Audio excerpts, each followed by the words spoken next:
మొదటి భాగంలో బాబాని పంచ సద్గురువులు ఎలా ప్రశంసించారో, బాబా బాల్యం, సద్గురువులతో సాంగత్యం, మెహరాబాద్ను తన కార్యస్థానంగా చేసుకోవటం, మౌనం ప్రారంభించడం మొదలైన ముఖ్యమైన విషయాల గురించి తెలుసుకుందాం.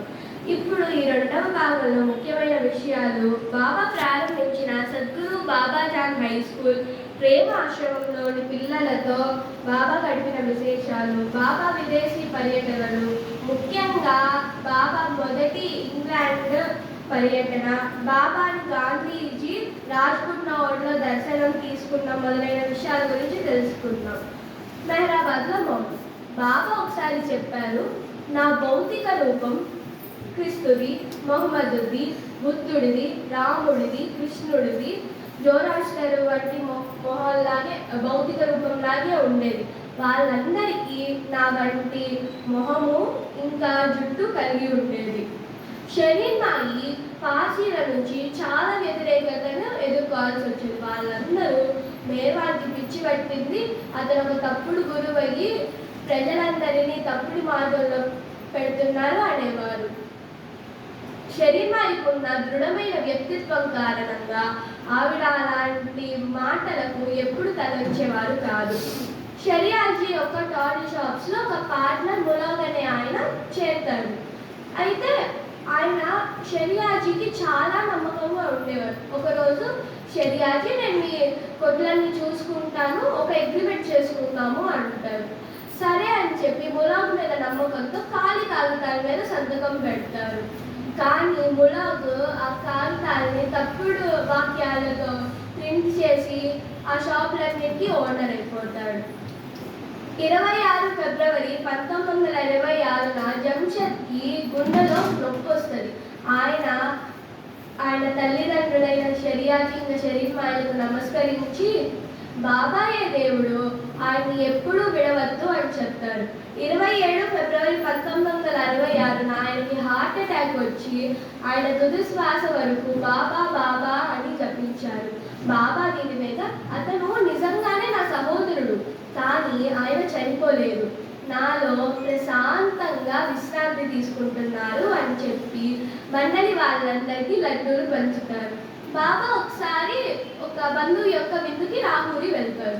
అక్కడ చాలా లడ్డూలు ఉంటాయి, మీరందరూ తినడానికి కడుపులో ఖాళీ ఉండాలి కదా, అందుకని అందరూ ఉపవాసం ఉండండి అని బాబా మండలి వాళ్ళకి చెప్తారు. సరే అని అందరూ ఉపవాసం ఉంటారు.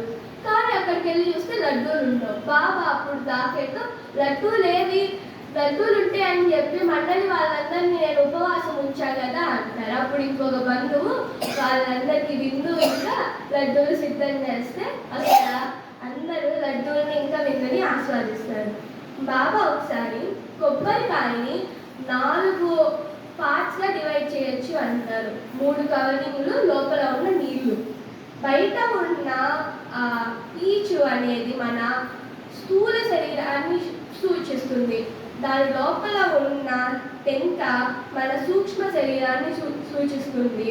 దాని లోపల ఉన్న కొబ్బరి మన మనస్సుని సూచిస్తుంది. దాని లోపల ఉన్న నీళ్ళే గాడ్ రియలైజేషన్ అని చెప్తారు. జూలై 10, 1966 బాబా యొక్క మౌనం యొక్క మొదటి వార్షికోత్సవం జరుపుకుంటారు. 2-3 మెండలి వాళ్ళు బాబాజాన్ తన శరీరం చాలించిన విషయాన్ని వాళ్ళకి కలలో వచ్చింది అని చెప్తే, అప్పుడు బాబా, ఈ రోజు నుంచి బాబాజాన్ ఆవిడ ఆధ్యాత్మికత కార్యాలన్నీ మూసివేశారు. ఆవిడ శరీరాన్ని 20 నుంచి 200 రోజుల్లో చాలించవచ్చు అని చెప్తారు. బాబా ఒకసారి చెప్పారు, నా సందేశాలు ఇతర మతాల గ్రంథాల కంటే చాలా భిన్నమైనవి. హిందూ శాస్త్రాల్లో, వేదాంతలో కొంచెం ఉండొచ్చు, కానీ అవి నా బోధనలకు ఛాయ వంటివే అని చెప్తారు. ఒకసారి మనీష చిన్నప్పుడు ఆమె గట్టిగా అరుస్తారు, అమ్మ ఇటు చూడు, నా కాలికి ఏదో తాడులాగా చుట్టుకొని ఉంది, అది బయటికి రావట్లేదు అంటారు. అప్పుడు షరీన్ మాయి పరిగెత్తుకుంటూ వచ్చి చూస్తే అది తాడు కాదు, అది పాము. ఆవిడ భయపడి దాన్ని తరివేసి తర్వాత మనీషాకి అది తాడు కాదమ్మా, అది పాము అని చెప్తాడు. సెప్టెంబర్లో ఒక మంగుసాను జింకని మెహరాబాద్కి తెస్తారు. దాన్ని చూసుకోమని బాబా సెయిలర్కు పని అప్పచెప్తారు. వాటిని చూసుకోవటం అంత తేలికైన పనేం కాదు, ఎందుకంటే ఆ మంగూస పారిపోయేది. ఆ మంగూసాన్ని పట్టుకోవడానికి సెయిలర్ దాని ఎదుగుతా గంటల తడబడి దాని వెనకాలే పరిగెత్తేవారు. బాబా ఆయన ఒక నిక్నేమ్ ఇచ్చుకున్నారు, అదేంటంటే సమందర్ అనగా ఓషన్. బాబా ఒకసారి తెలుసుకొని కంటిన్యూ అవతార్ మెహర్ బాబా కీ జై.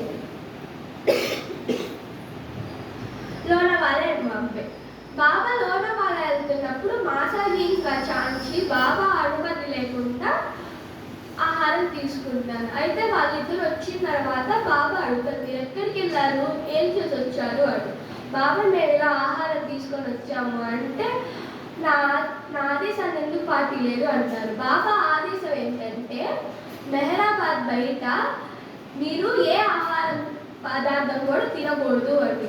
వాళ్ళు అన్నారు, బాబా మేము ఆ రోజు వరకే అనుకున్నాము, మేము ఈరోజు ఆదేశాన్ని పాటించాలనుకోక ఇది తిన్నాము అంటే బాబా అప్పుడు మాసాజీని పైకి ఎత్తి 10 అడుగుల దూరంలో విసిరేస్తారు. ఇంకా చాంజీకి గట్టిగా చెంపదెబ్బలు ఇస్తారు.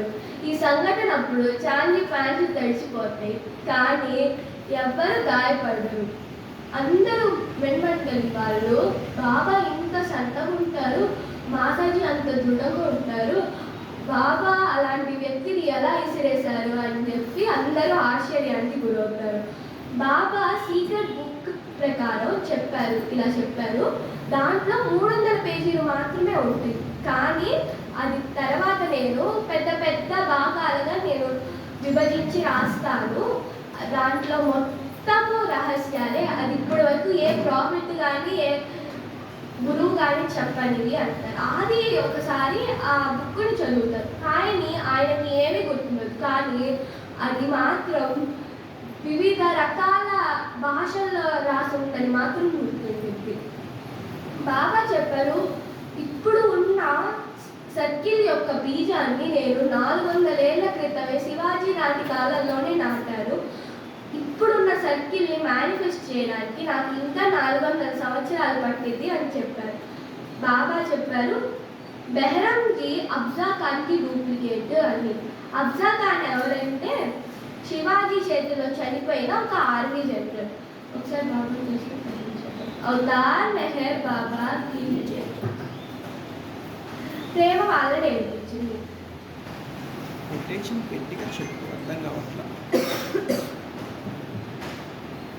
జనవరి 1, 1927 బాబా ఈ మెసేజ్ని రాస్తారు. నేను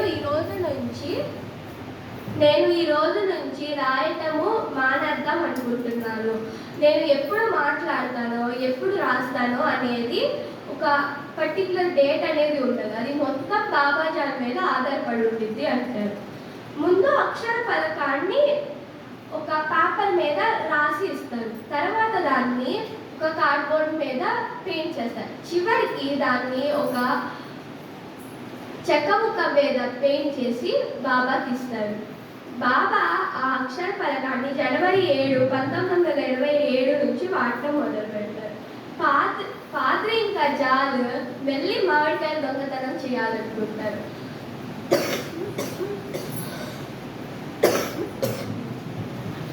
బాబా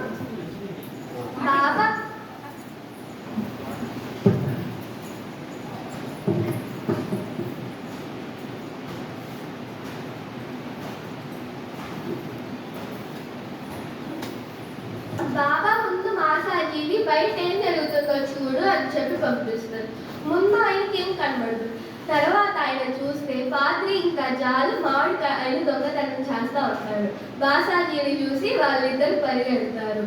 బాబా దగ్గరకు వచ్చి, బాబా ఇలా వెళ్ళి పాద్రి ఇంకా జాలు దొంగతనం చేయడానికి ప్రయత్నిస్తున్నారంటే వెళ్ళి ఆ 2 కాళ్ళ పిల్లలు వెళ్ళి అరవటం మొదలుపెట్టింది. నేను కొన్ని సంవత్సరాల క్రితం వాళ్ళని పట్టుకున్నాను, అయినా కానీ ఈ సంవత్సరం కూడా అతి గొప్ప మామిడికాయ దొంగలు ఈసారి కూడా వాళ్ళ ప్రయత్నంలో విఫలమయ్యారు అంటారు. బాబా ఆయన తమ్ముడైన ఆది జూనియర్కు మెహరాబాద్లో ఉండి బాబాజాన్ హై స్కూల్లో చదువుకుంటే బాగుండిద్ది అని చెప్పారు.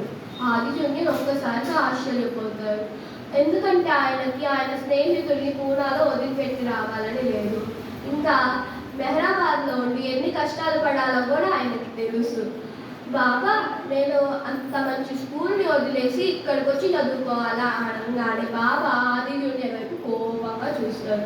అలా చూడగానే ఆది జూనియర్కి భయం వచ్చి పరిగెడతారు. బాబా ఆది జూనియర్ వెనకాల పరిగెత్తి పట్టుకొని గట్టిగా ఒక చెంప దెబ్బ ఇస్తారు.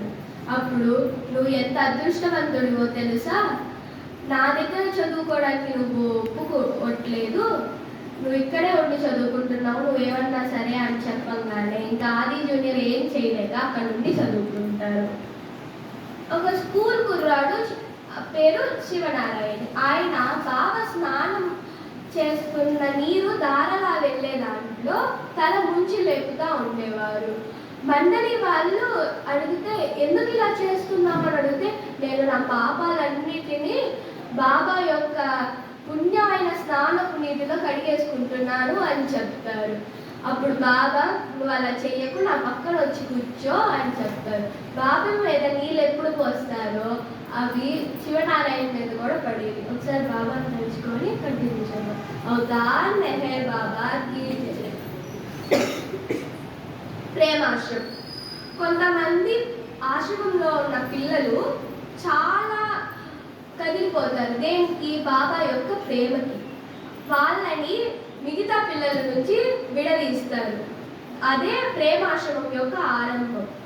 అబ్దుల్లా అనే స్కూల్ కుర్రాడి కళ్ళల్లో ఒక వింతైన కాంతి కనబడేది. ఎప్పుడు హ్యూమన్ కాన్షియస్నెస్లోకి వచ్చిన తర్వాత కూడా ఆయన ఎంత వీక్ ఉన్నారంటే బాబా ఆయన గదికి తీసుకెళ్ళి కొత్త కప్ని వేసి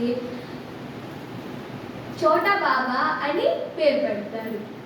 అబ్దుల్లాకి ఎనీమా ఇస్తున్నప్పుడు, ఎందుకు నాకు ఇది ఇస్తున్నారు, నాకు ఈ ప్రాపంచిక అనుభవాలు వద్దు, నన్ను ఎలా ఉన్నాను అలానే ఉండనియండి అని అరిసేవారు.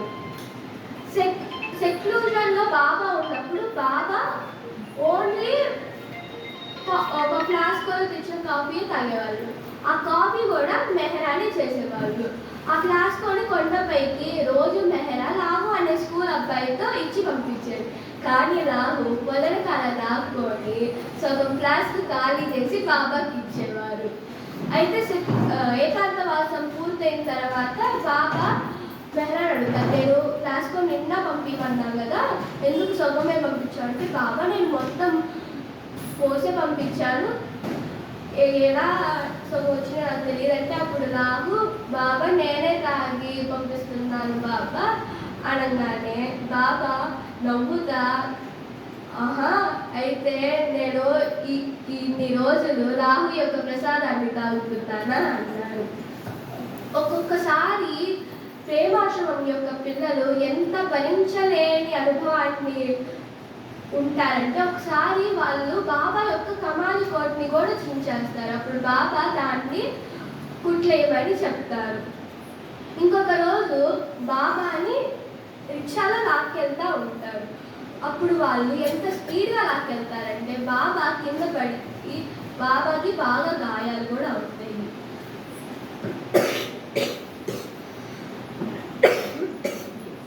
టోకా బాబా ఆయన యొక్క భోజనానికి ఎప్పుడైనా పిలుస్తారు. బాబాకి ఆ భోజనము నాతో రోజు సిద్ధంగా ఉంచేది. ఒకరోజు రాత్రి బాబా అడగలేదు, అదంతే ఉండిపోయింది. అందుకని ఉమెన్ మండలి వాళ్ళందరికీ ఇచ్చేసి పడుకుంటారు. అర్ధరాత్రి బాబా లేచి, నాజా నాకు తినడానికి ఏదన్నా తీసుకురా అంటారు. బాబా నేను నీకేం ఉంచలేదు, ఈరోజు మీరు అడగలేదని చెప్పి ఉమెన్ మండలి వాళ్ళందరికీ పనిచేశాను బాబా అంటే, ఎందుకు చేసావు, నేను రోజు మొత్తం ఉంచమన్నానంటే ఇప్పుడు కూడా వస్తుంది కదా, ఇంకోసారి నుంచి అలా చెయ్యకు అంటారు. అప్పటి నుంచి నాదా రాత్రి కూడా ఉంచడం మొదలుపెట్టారు. ఒకసారి పిల్లలు పొలంలో ఆడుకుంటున్నప్పుడు ఒక పెద్ద దున్నపోతు వాళ్ళ వైపు పరిగెత్తుకుంటూ వస్తుంది. అప్పుడు బైదులు ముందుకు వచ్చి దాని కొమ్ములు పట్టుకొని ఆపుతారు. బాబా అది చూసి బైదుల యొక్క ధైర్యాన్ని మెచ్చుకుంటారు. ఒక రోజు రాత్రి హోమీని ఒక తేలు కుట్టింది. అప్పుడు ఆయన బాబా బాబా అని పిలుస్తారు. తర్వాత బాబాజాన్ బాబాజాన్ అని పిలుస్తారు. తర్వాత నారాయణ మహారాజ్ అని పిలుస్తారు. తర్వాత తాజుద్దీన్ బాబా అని పిలుస్తారు. తర్వాత ఉపాసి మహారాజ్ అని పిలుస్తారు. తర్వాత సాయిబాబా అని పిలుస్తారు. అలా అందరి పేర్లు రాత్రి మొత్తం పిలుచుకుంటా వచ్చినారు. పక్క రోజు లేచి బాబా అని అడుగుతారు. బాబా, నేను ఎంత నొప్పిలో ఉన్నానో మీకు తెలుసు కదా, మీరు ఎందుకు నా దగ్గరికి రాలేదు అని చెప్తే, నేను ఇంకా పంచసద్గురువులందరూ రాత్రి ఒక మీటింగ్లో ఉన్నాము. నువ్వు నన్ను పిలవంగానే నేను లేచాను. తర్వాత బాబాజాన్ని పిలవంగానే బాబాజాన్ లేచారు. అలా అందరినీ పిలుస్తుంటే మేమందరం లేచి మమ్మల్ని కాదనుకొని కూర్చున్నాము. అందుకని నీ విశ్వాసాన్ని ఒకళ్ళ మీదే ఉంచు అని చెప్తారు. రామకృష్ణ పరమహంసుడిని భగవంతునిపై తపన ఎంతగా ఉండేదంటే ఆయన నది తీరాన 3-4 రోజులు కూర్చొని నీళ్లు తాగేవారు. సద్గురు చైతన్య మహాప్రభువు కూడా అంతే ఉండేది. ఆయనకి ఏకంగా అయితే తల నుంచి రక్తం కారేది. బాబా అప్పుడు, నేను మిమ్మల్ని ఇంత కష్టంలో పెట్టదలుచుకోలేదు అని మెన్మన్నని వాళ్ళే చెప్తారు. ఒకసారి బాబా తలుచుకొని కంటిన్యూ చేద్దాం. అవతార్ మెహర్ బాబా కీ జై. శ్రీనగర్, హర్బాన్ అండ్ కాశ్మీర్. బాబా ముందుకు వెంటా వెళ్ళి అక్కడ నర్వస్ గ్రేవ్ దగ్గరికి వెళ్తారు. అక్కడికి వెళ్ళి ఆయన రెస్పెక్ట్లను ఇచ్చి మళ్ళీ ఇండియాకి తిరిగి వస్తారు. బాబా ఒకసారి విష్ణుకి ఆయన చెప్పులు వేసుకోమని చెప్తారు. అప్పుడు విష్ణు ఆ చెప్పుల్ని తీసుకొని తలకి ఆనిచ్చి మళ్ళీ కింద పెట్టేసి, బాబా నేను నీ పాదరక్షలు వేసుకుంటే అంత యోగ్యుడిని కాదు అని చెప్పేసి వెళ్ళిపోతారు. అప్పుడు బాబా, చూసారా విష్ణు ఎంత అన్లక్కీయో, నా చెప్పులు నేనే స్వయంగా వేసుకోమంటే వేసుకోలేదు ఆయన అంటారు. బాబా శ్రీనగర్ వెళ్ళే ఒక రాత్రి ముందు సుల్తానా వాళ్ళ అబ్బాయికి బాబా కలలో కనపడి మాట్లాడతారు. నేనే భగవంతుడిని, రేపు మీ ఊరికి నీ దగ్గర ఉండడానికి వస్తున్నాను అని చెప్తారు. అబ్బాయి అప్పుడు వెంటనే లేచి వాళ్ళమ్మకి మొత్తం ఇలా కల వచ్చిందమ్మా అని చెప్పగానే వాళ్ళమ్మ సరే బాబు అని చెప్పి నవ్వుతారు. బాబాను చూడంగానే గట్టిగా అరుస్తాడు, అమ్మ ఈయన్నే నేను నా కలలో చూసింది అని అనగానే బాబా అబ్బాయి దగ్గరికి వచ్చి ఆ రాత్రికి వాళ్ళ ఇంట్లోనే ఉంటాడు. ఒకరోజు రాత్రి హర్వాల్లో ఉన్నప్పుడు రంజు బయట కాపలాగా ఉండే వాళ్ళకి పుల్లలు తాగడం మర్చిపోతాడు. అప్పుడు ఆ రోజు చాందీ ఉంటాడు.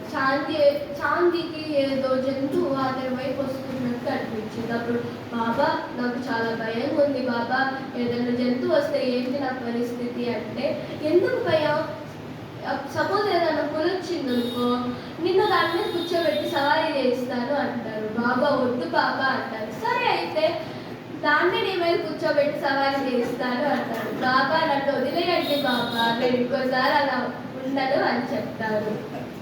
ఇఫ్తాన్ యజ్దన్ పర్షియా. బాబా ఇంకా మండలికి జంషద్ మెహతాతో పరిచయం ఏర్పడింది. ఆయన గాంధీజీ గారి స్నేహితుడు. ఒకసారి బాబా, గుస్తాజీ నిజంగా 7వ భూమికకి చెందినవాడు అని చెప్తాడు. బాబా ఒకసారి సాయంత్రం నడక్కి వెళ్ళినప్పుడు అక్కడ చూసిన వాళ్ళందరూ బాబా ఇంకా మండలి వాళ్ళని నాటకులు అనుకుంటారు. ఎందుకంటే బాబాని హీరో అనుకోని మిగతా వాళ్ళందరూ ప్రొడ్యూసర్స్ వాళ్ళు అనుకుంటారు. వాళ్ళు ఏకంగా అయితే వాళ్ళు ఎక్కడ నాటకాలు వేస్తున్నారో కూడా ఎతకడానికి ప్రయత్నించారు. బాబా ఒక మీటింగ్కి మద్రాసుకి వెళ్తారు. అక్కడ కేజే దస్తూరు ఒక స్పీచ్ని ఇస్తారు. దాంట్లో ఆయన, మనం బాబా ప్రేమికులు, ఆయన చెప్పే సందేశాలు మన సొంత రక్తంతో రాసుకోవడానికైనా సిద్ధంగా ఉండాలి అని. అప్పుడు బాబాతో బాకే చిన్నగా అంటాడు, బాబా కేజే దస్తూరు 90 పౌండ్ల కంటే ఎక్కువ ఉన్నాడు, ఏదో రోగం వచ్చి బాధపడుతున్నట్టు ఉంటాడు, ఆయన దగ్గర అంత రక్తం ఉందంటారా, ఆయన దగ్గర అంత లేదు అని చెప్పగానే బాబా మంచిగా నవ్వుకుంటారు. పంచవటికి ఒకసారి బాబా ఏకాంతవాసంలో ఉన్నప్పుడు లీడర్ని కూడా ఏకాంతవాసంలో కూర్చోమంటారు ఇంకో గదిలో. ఆయనకు ఆదేశాలు ఇస్తారు, ఎవరు వచ్చినా ఏం చేసినా కానీ నువ్వు కదలకూడదు, మాట్లాడకూడదు అని.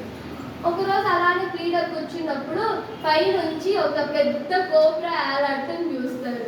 ఆయనకి గుండె ఆగిపోయినంత పని అయింది. అప్పుడు ఆయనకి ఏం చేయాలో తెలియక బాబానే ఇంకా గుర్తు తెచ్చుకోవడం మొదలు పెడతారు.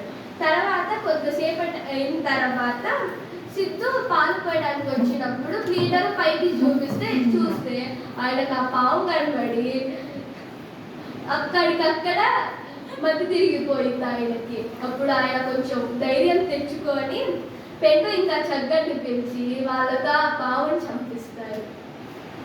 బాబాకి ఒకసారి తీరం చెప్తారు, బాబా నాకు ఉపాసిని మహారాజు ఇదే నా చివరి జన్మ అవుతుంది అని చెప్పారు. అంటే అవును ఇదే నీకు చివరి జన్మ, మళ్ళీ భూమి మీదకి రావాలని నీకు లేదా అంటే, లేదు బాబా చిన్నప్పుడు నేను స్కూల్కి వెళ్ళాలంటే నాకు అస్సలు ఇష్టం ఉండేది కాదు, మళ్ళీ వచ్చి స్కూల్కి ఎవరు వెళ్తారు చెప్పండి అని అంటారంట. అప్పుడు అది విన్న మండలి ఇంకా బాబా పొట్ట చెక్కలయ్యేటట్టు నవ్వుకుంటారు. ఒకసారి బాబా దగ్గరికి వచ్చి ఒక అతను ఆయనకున్న ఫైనాన్షియల్ స్టేటస్ గురించి చెప్తా ఉంటాడు. అప్పుడు బాబా, చూడు నా మండలి వాళ్ళు ఎలా ఉంటున్నారో, నేను నీకేం సహాయం చేయగలను డబ్బు పరంగా అంటే, సరే బాబా అని చెప్పి నమస్కారం పెట్టి వెళ్ళిపోతారు. అప్పుడు బాబా బాబు సాహెబ్కి ఆయన్ని వెంబడించి 100 రూపాయలు ఇవ్వు అంటే, బాబా ఎందుకు బాబా 100 రూపాయలు ఎందుకు అంటే, సరే అయితే 200 ఇవ్వు అంటాడు.